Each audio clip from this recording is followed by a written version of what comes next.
Welcome to the Influency Podcast. I'm Hadar, and this is episode number 150. Today, we are going to talk about phrasal verbs, and in particular, do we really need them to sound fluent?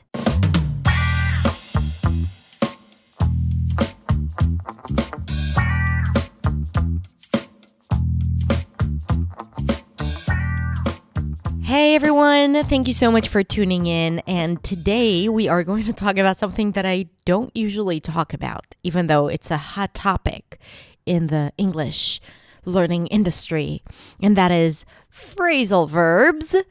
And the reason why I want to talk about it is because every time I get into a conversation with my students about what they need and, what they are really struggling with, phrasal verbs always comes up.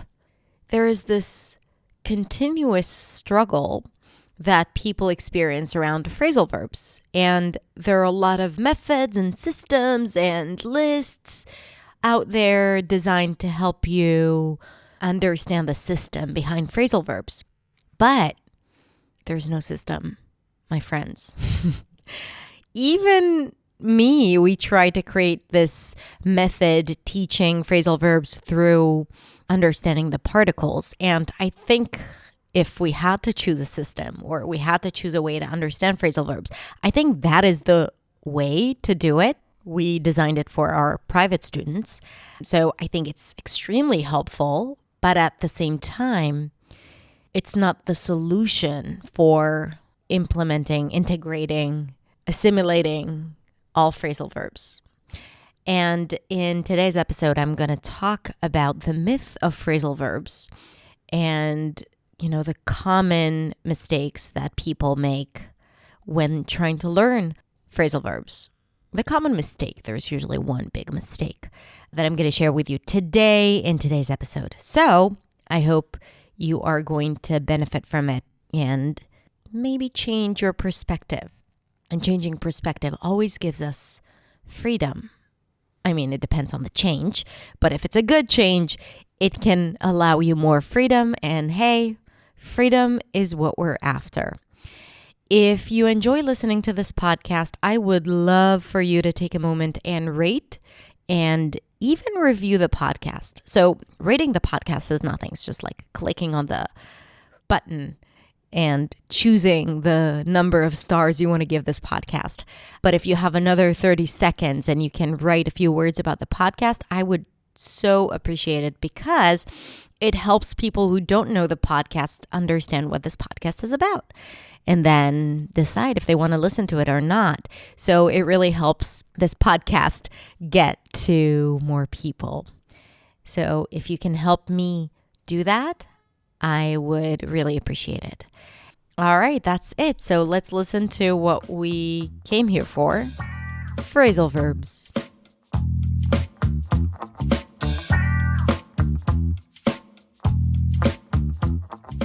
In this episode, we are going to talk about 1, what are phrasal verbs and are they really that important?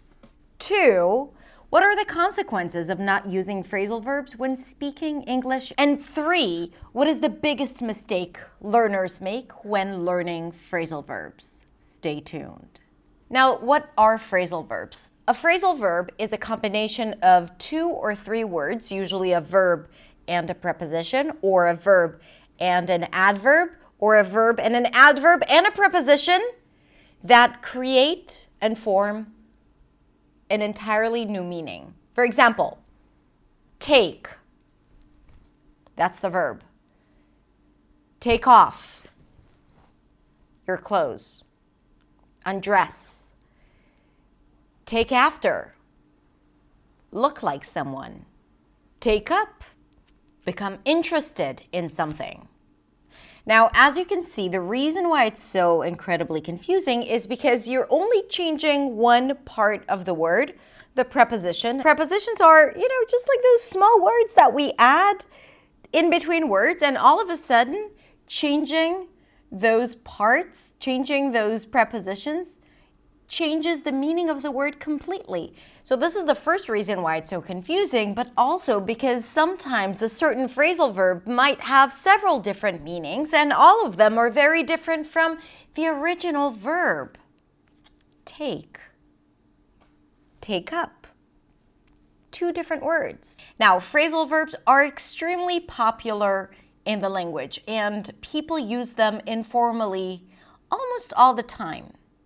And the assumption is that in order for you to become fluent in English and to sound natural and to master the language, you have to know phrasal verbs. Now, for most people, most normal people, phrasal verbs are hard to remember because there are so many of them, and as we talked about it before, you can't really tell the meaning of the word by just looking at the particle, the adverb or the preposition that is associated with it. I mean, sometimes we can get a feeling as to what it means, but generally speaking, you need to know the phrasal verb to know how to use it. Now, what are the consequences of you not using phrasal verbs?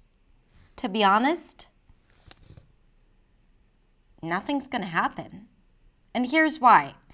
When you are listening to English, and let's say someone uses a phrasal verb, and you don't know the meaning of this particular phrasal verb. I mean, you know, look away, you know, look up, you just don't know what look after means. But then you will hear it in a sentence because phrasal verbs always come in context. And then you might hear someone saying, every Wednesday afternoon, he looks after his father. He's such a good kid. So maybe you don't know what the meaning of looks after is, but you can get it from the context, probably, if you're paying attention. And even if you're not, nothing serious happens because it's okay not to understand 100% of what people are saying to us. So even if you don't understand all phrasal verbs, you can understand them from the context. And if you hear the same phrasal verb again and again and again and again, you will get it like you will get any new word that you encounter. Now, what about not using phrasal verbs? What would be the consequences of that? Will that affect your fluency? No, because for every phrasal verb, there is another way to say the same thing. Sometimes you have a different word, and sometimes you can use a few other words to explain something. Looks after, takes care of. There you go. So if I were the one wanting to say every Wednesday afternoon he takes care of his father, I'm still fluent. I still sound natural. Nothing happened after I haven't used phrasal verbs. Now, don't get me wrong. I don't think that you don't need to know phrasal verbs, and I don't think that you need to give up on learning them. I'm just saying that it's time to reduce the obsession around phrasal verbs, and I know there is this obsession because I see it with my students. And I'm also saying that we shouldn't be using it as a measuring stick for someone's fluency, because you can be very fluent and expressive and sound natural without using a lot of phrasal verbs. For example, in this video, I barely used any phrasal verbs. Did that sound unnatural or less fluent? Probably not. You probably haven't even noticed. And yet, here it is. I haven't used a lot of phrasal verbs, and I usually don't use a lot of phrasal verbs when I speak. I know them, I understand them, I use them in writing. I don't always use them in speaking, and I'm able to speak. So I hope I proved my point. Now, last thing I want to talk to you about is the biggest mistake English learners make when trying to learn phrasal verbs. Here's the thing. Even though phrasal verbs have the verb and then different prepositions or adverbs and prepositions, learning lists of words based on the verb and just changing the particle is incredibly hard because the meaning is so different, and usually the phrasal verbs have nothing to do with the verb. So just, creating these lists of words based on the verb is simply not helpful. It doesn't create this internal system that you can follow. It doesn't have this, reason that you can comprehend and according to that learn it easily. No, it's just random lists of words. And sometimes some of the phrasal verbs are phrasal verbs that you don't even need. Yet you might learn it because you're learning lists of words based on that one verb. So, because this is not helpful, what I recommend for you to do is treat each phrasal verb as a new word that you need to learn. Don't think of it as an element from this complex system of words that you just need to crack and figure out. No, it's just going to make it harder.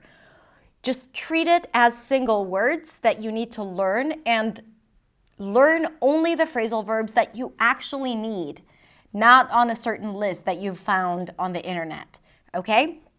So you want to, let's say you want to incorporate into your speech the phrasal verb look away or look after, okay? So what you need to do is just go back to my 5-step method for integrating a new word into your day-to-day speech, and that is just understanding how to say it and then repeating it many, many times, building pronunciation confidence, turning it into a habit. And then you want to find different sentences online where this phrasal verb is used. You can do it on Youglish or a simple Google search. Then you want to come up yourself with a few sentences with that phrasal verb. And then you want to use it intentionally when speaking. If you want to find out more about my method for growing your vocabulary, then I'm going to link to that episode in the description below. Okay, so make a list of random phrasal verbs that you constantly hear around you and you'd like to use more, or phrasal verbs that you recognize that you need. So make a list of your favorite phrasal verbs. Don't try to group them in any way because, as I said, I think that just makes things more complicated. And then practice saying it out loud many times. Then find sentences with the phrasal verbs and write them down. Then come up with a few sentences on your own with those phrasal verbs and then use them intentionally when speaking at work, with friends, in your speaking club, and then gradually you'll start using it more and more and more. Yay! Okay, that's it. Now tell me, what is your secret when it comes to learning phrasal verbs? Do you love it? Do you hate it? Is it easy or hard? Let me know in the comments, and if you have any other tips for learning and using phrasal verbs, share it in the comments below. Don't keep all the gold to yourself, my friend. Share it with a community. If you like this video, hit like and share it with your friends. Share the video too. And if you want more good stuff from me, check out my website, hadarshemish.com. I have a lot of free stuff for you and stuff that you can download and practice. And if you want to connect on a personal level, you can find me at hadar.accentsway on Instagram. Send me a DM and I will answer you. Have a beautiful, beautiful rest of the day, and I will see you next week in the next video. Bye.